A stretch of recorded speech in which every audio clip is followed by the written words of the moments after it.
All right, we're now going to move to our second panel. This one looks to be a very interesting topic. We're going to look at the critical issue affecting all of us. And this is, again, being respectfully disruptive, but in AI today. And we will have how that will have a lasting impact for coming years and generations. To tell us more, I want to welcome to our stage our moderator for this second conversation, Dr. Sasha Lucchini. Good to see you. Research scientist and climate lead, Hugging Face, and excitingly, a very recently named one of MIT Technology Review's 2023 35 innovators under 35 in artificial intelligence. And as well, next to you, your distinguished panelists, we have Leonardo Nicoletti, data visualization reporter from Bloomberg News. Maya Nicole Dumet, Harvard University student. Joachim Reitzer, Chief External and Corporate Affairs Officer, Vodafone. Dr. Joy Buolamwini, founder of the Algorithmic Justice League and author of Unmasking AI. Also has the best title so far, I think. To all of you. Thank you.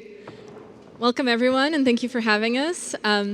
You're probably tired of hearing about AI at this point. I know that it seems to be everywhere, but as much as you hear about it, there's a lot more that you don't hear about and don't see, because AI is really integrated in so many different systems in our lives. It really decides the advertisements we see. It sometimes decides if we get an interview for a job. It decides so many things, our mortgage rates, without us realizing it. And that's why it's important to understand that artificial intelligence isn't magic. It's really just a bunch of fancy math.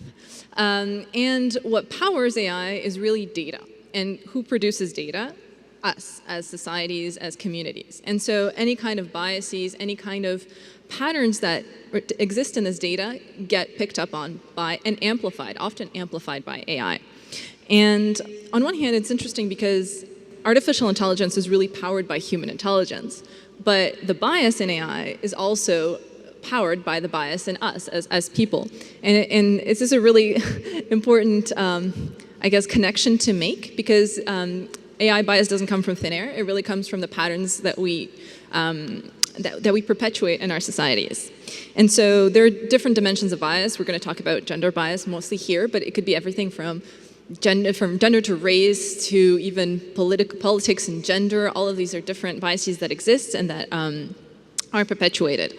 And as an AI researcher, part of my job is to create tools and ways for people to understand and engage with AI technologies, because it may seem like this ivory tower that we sit in and we code up these algorithms and then throw them out into society, but actually it's really important for society at large to understand AI, to engage with these technologies, and to push back respectfully when they don't correspond to our needs, right? If, all I see in terms of advertising is, I don't know, shoes, and just because I'm a woman, just because I'm of a certain age, I can push back at that. I can ask questions about like what data is being used, how is this being used, et cetera, et cetera.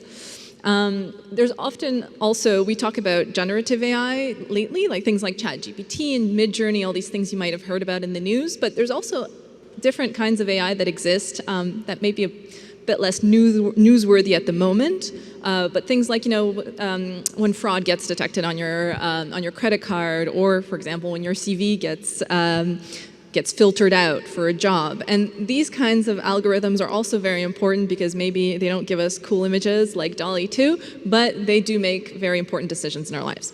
And so on today's panel, we'll hear about different perspectives about bias in AI and how to address that bias. So we'll start with Leonardo from the perspective of journalism and the media. Then we'll hear from Maya from the point of view of students and new generations, right? Because as Diego mentioned, there is a certain baton to be passed, and it's really important for the young students of today to learn the skills they need to survive in a world that's heavily influenced by AI.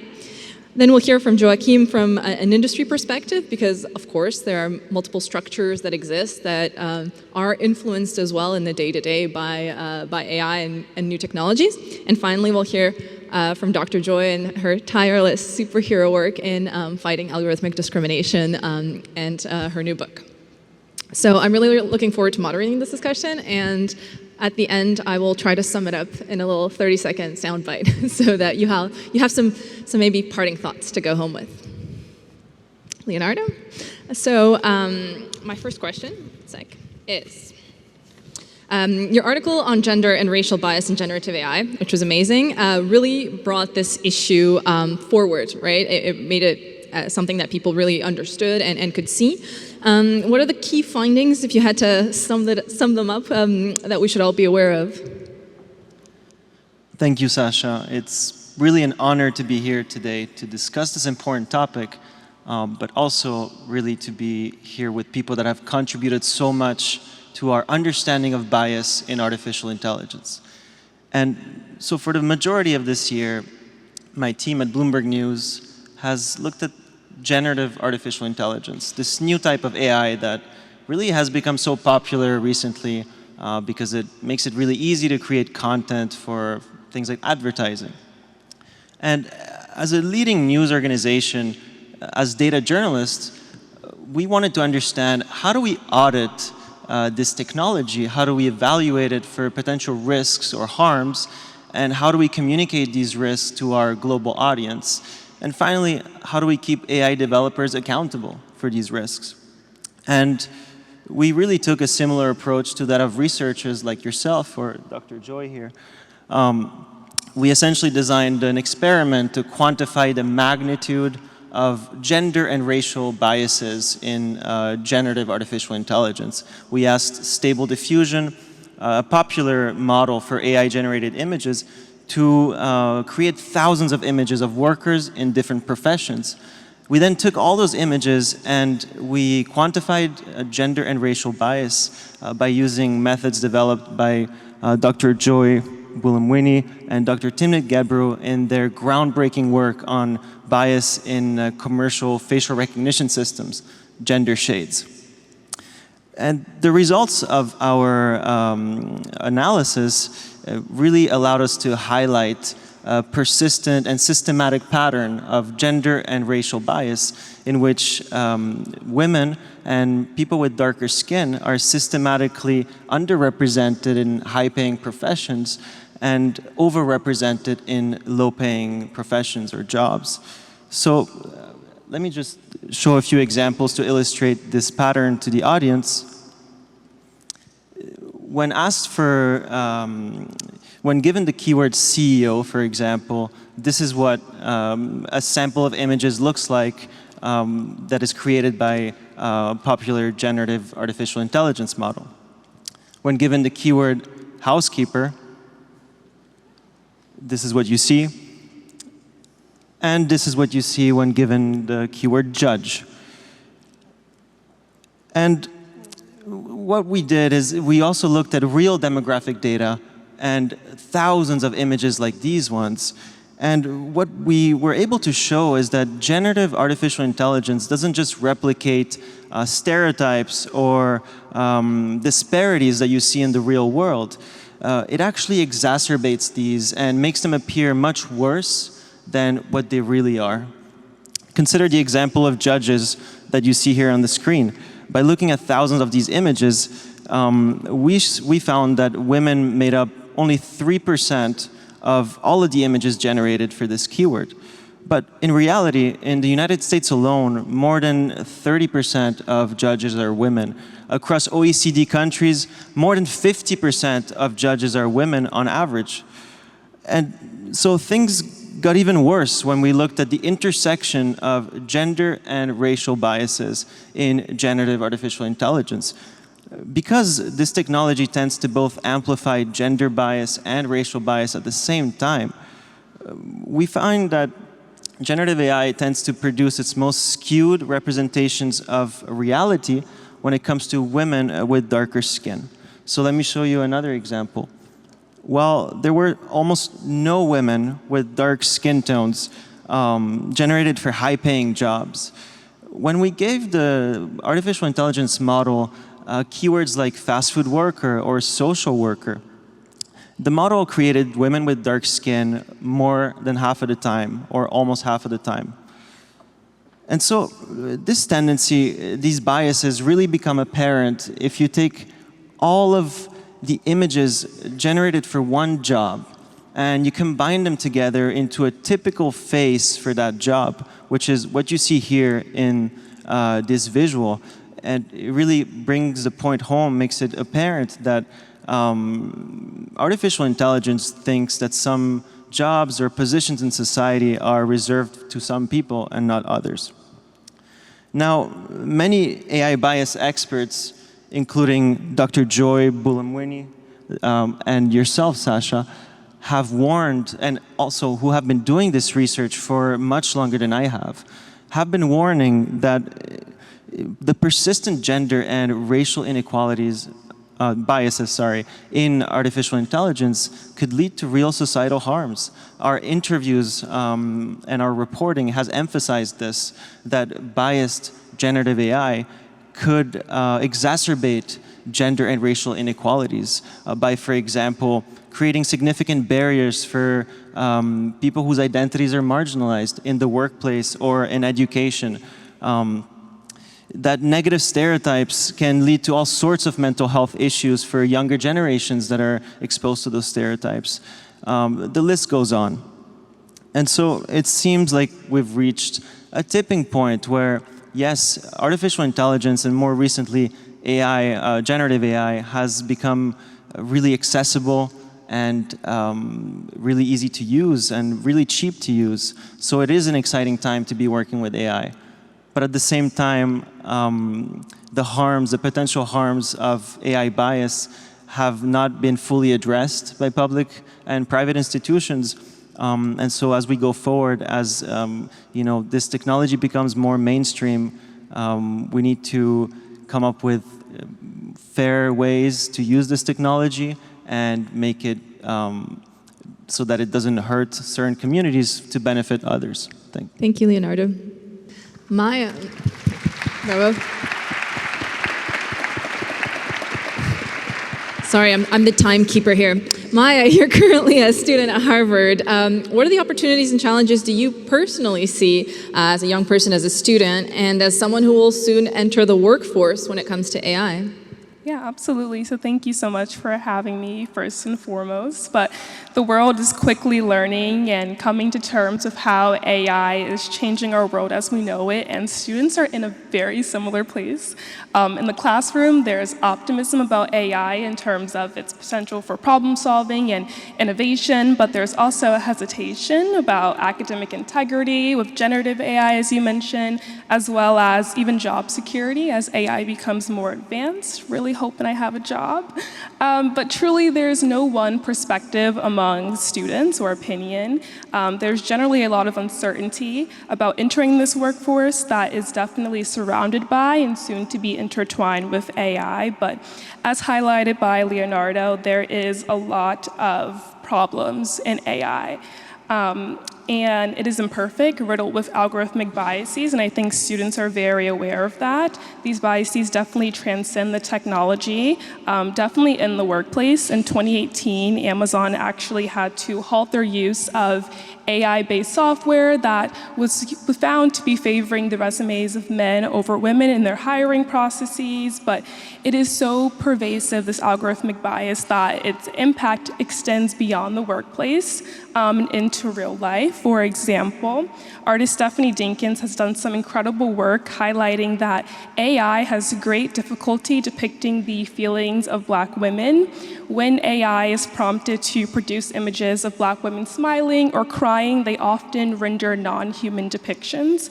Or look at the inclusion of AI software in housing application processes, where AI can jeopardize the housing of people of color, overcharging for loans, or outright denying housing on the basis basis of race and stereotypes associated, or take a look at the criminal justice system, where individuals have been arrested and mistaken for perpetrators on the basis of false facial recognition technology matches. First, Robert Williams of Michigan in 2020, and most recently in August, Portia Woodruff of Michigan, making her the first woman known to be wrongfully accused of a crime as a result of facial recognition technology. And as you mentioned, the list goes on. There are many ways in which algorithmic biases, gender bias and its intersection with race, socioeconomic status, among others, are prevalent and are making really negative impacts not only in the workplace, but well beyond that, and that must be addressed by being respectfully disruptive, especially as the use of AI increases moving forward. Thank you, Maya.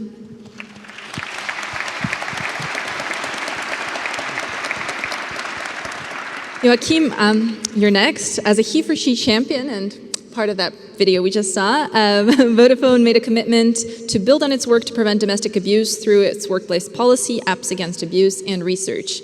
Can you give us a little bit more information about AI and other technologies being used and managed by telecommunications companies?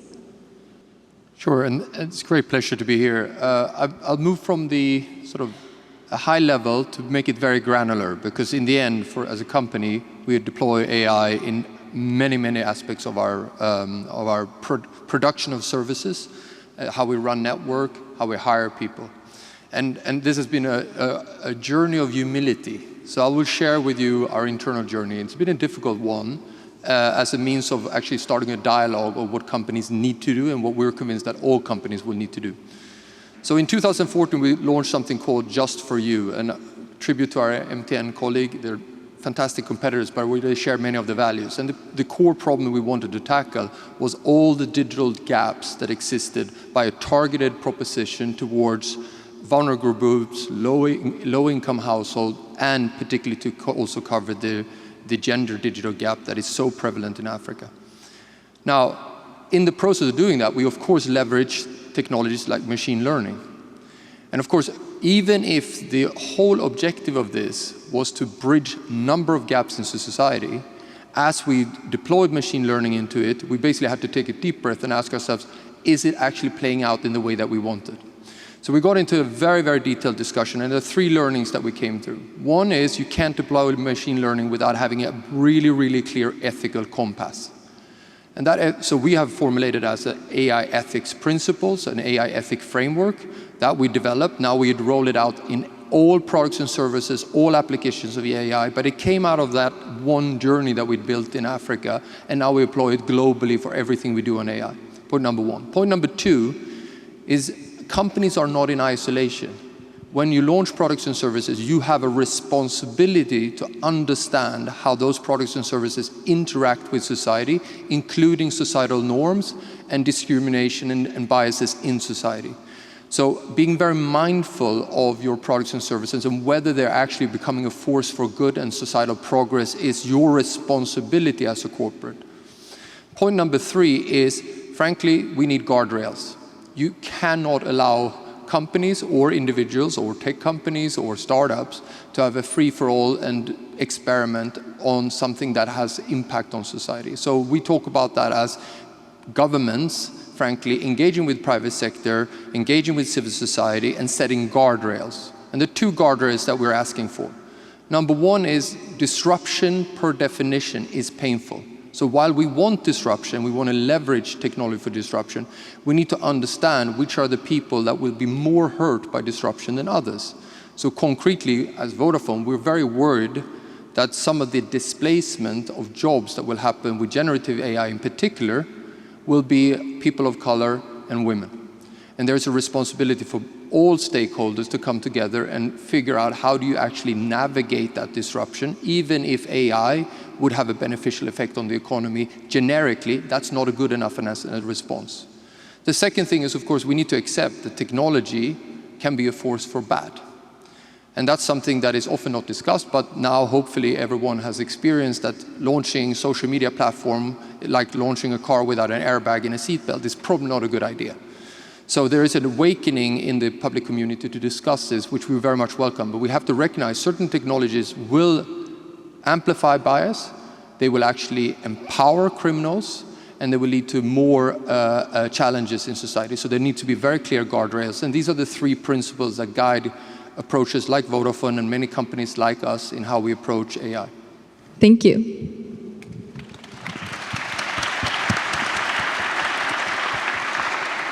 Joy, you've been working on your new book called Unmasking AI. I'm very much looking forward to reading it. Can you share some findings and potential solutions, if any, that can be shared in the pursuit of algorithmic justice, especially in the area of gender equality? Absolutely. Well, thank you all for having me. I am so excited. My first book, Unmasking AI, my mission to protect what is human. In a world of machines will be dropping in New York. So October 31st, Halloween, if you're around, there'll be a big masquerade at the launch at the Strand. So you're all invited. Please come. To your question about some of the findings and also some of the solutions, one of the things I've been thinking about is this notion of a car recall problem.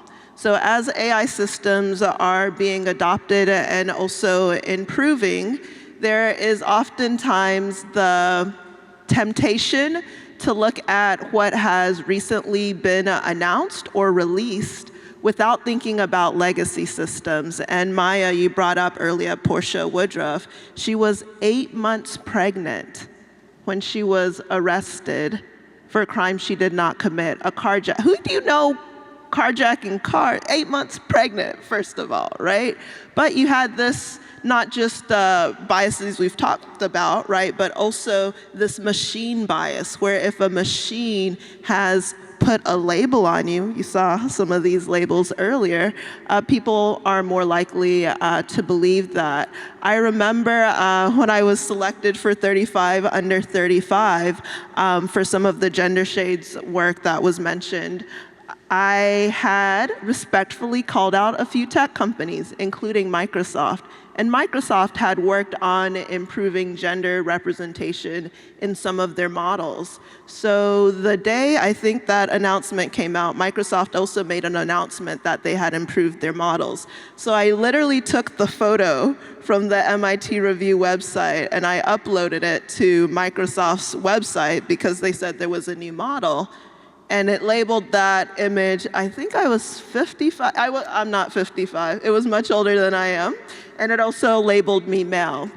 And I bring that up not to beat up on Microsoft, but again, understanding legacy systems so that when we're adopting different solutions or we're talking about what's coming next, we are actively checking the systems that are still in use. So going back to Portia Woodruff, she was arrested in Detroit, the same city that Robert Williams was falsely arrested in 2020, the same city that Michael Oliver was falsely arrested in. And so we have this ongoing problem years later. So as leaders, as you're looking at ways of adopting various AI systems, make sure you know which version is being used and make sure you have a phase out phase and a continuous monitoring. I see we are almost out of time, or always out of time. All of time.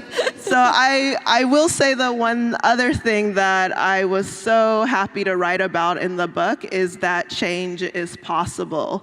And one of those examples were a group of tenants here in New York, the Brooklyn tenants, who actually successfully resisted the installation of an unwanted AI system as entry into their home. So I wrote a poem for them. So when I'm not doing my stuff at MIT and leading the Algorithmic Justice League, I am also a poet. So I'd like to end with a little bit of a poem. It's called To the Brooklyn Tenants. To the Brooklyn tenants and the ex-coded and the allies, persisting and revealing the lies that we must accept, the surrender of our faces, the harvesting of our data, the plunder of our traces. We celebrate your courage, no silence, no consent. You show the path to algorithmic justice requires a neighborhood, global gatherings and summits, Sharpies and posters, panels and dialogues, dancing and music, everyone playing a role to orchestrate change. To the ex-coded and freedom fighters around the world, persisting and prevailing against algorithms of oppression, automating inequality through weapons of math destruction. We stand with you in gratitude. You demonstrate that people have a voice and a choice. When defiant melodies harmonize to elevate human life, dignity, and rights, the future and the victory is ours. Bravo.